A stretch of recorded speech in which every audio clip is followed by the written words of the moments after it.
આપણે બીજી વાત કરી છે મેન્ટલ હેલ્થની. સ્ટેપ બાય સ્ટેપ આપણે જે 5 મહત્વના મુદ્દા છે એની વાત કરવી છે. મિત્રો, માનસિક આરોગ્ય અત્યારના જગતમાં, અત્યારના સમયમાં પ્રવર્તમાન જે કાંઈ આપણી લાઈફસ્ટાઈલ છે એમાં ક્યાંક ને ક્યાંક સૌથી અગત્યની બાબત હોય તો મેન્ટલ હેલ્થ છે. આપણા મિસાઇલમેન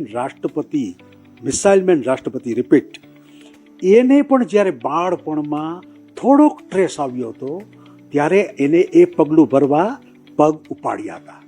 પણ નસીબ એટલા સારા કે એને એક સારા ગુરુ મળી ગયા અને એને ઘરે જવાની ટિકિટના પૈસા આપ્યા અને પરત થયા.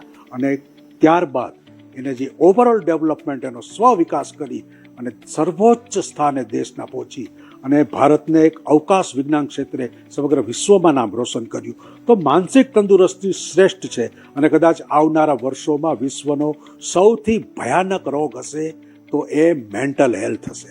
કારણ કે માનસિક તંદુરસ્તી તમારી ખરાબ હશે એને કારણે બધા જ રોગ તમને થવાના છે.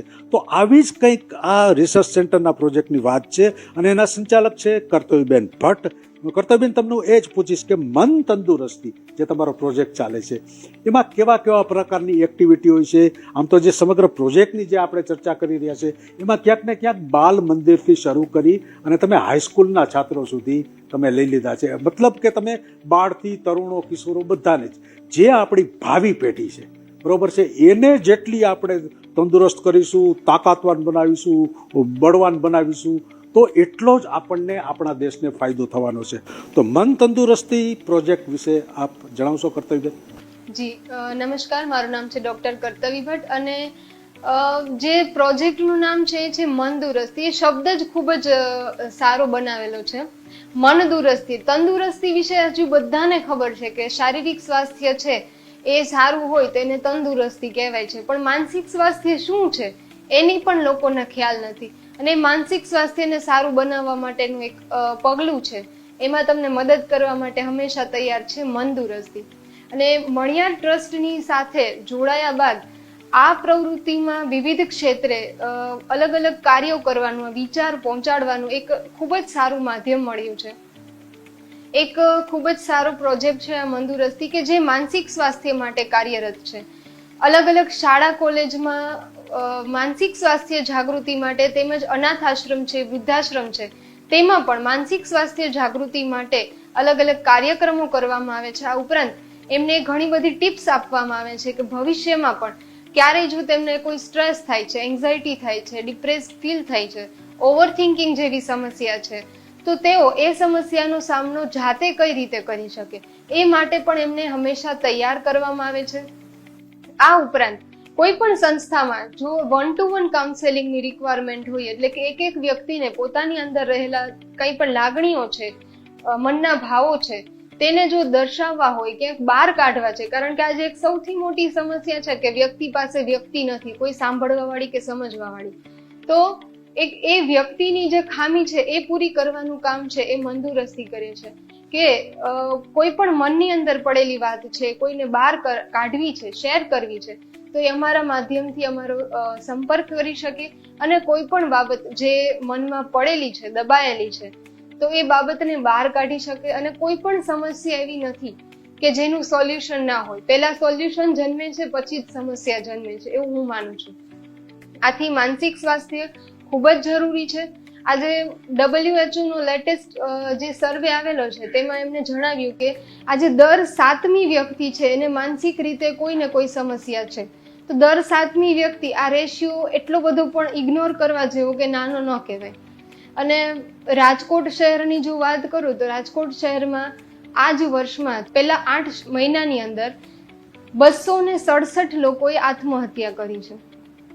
ખાલી રાજકોટ સિટીની જો આ વાત હોય તો પછી આપણે સમગ્ર શહેરની કે રાજ્યની એ વાત કરીએ તો એ તો ખૂબ જ મોટી વાત કહેવાય.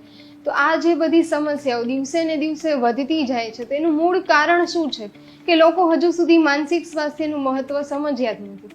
માનસિક સ્વાસ્થ્ય એટલે લોકો એવું કહે છે કે એ તો ગાંડા હોય ને એને જરૂર પડે, પણ ખરેખર જે લોકો આ વસ્તુને સારી રીતે સમજે છે ને એમને જ ખ્યાલ છે કે ગાંડા ન થવાય ને એના માટે માનસિક સ્વાસ્થ્ય જરૂરી છે. અને જે લોકોને કાઉન્સેલિંગ લેવા માટે આવવું પડે છે એની પાછળ આ જ મેન્ટાલિટી વાળા લોકો પોતે જવાબદાર હોય છે કે જે માનસિક સ્વાસ્થ્ય એટલે માત્ર ગાંડા લોકોનું જ એક વિષય છે એવું માને છે.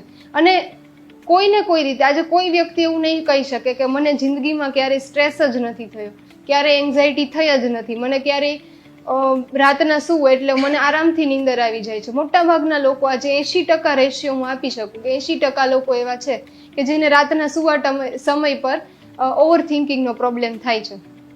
સુવા જાય છે ત્યારે વધારે પડતા ખોટા વિચારો આવવાનું શરૂ થાય છે.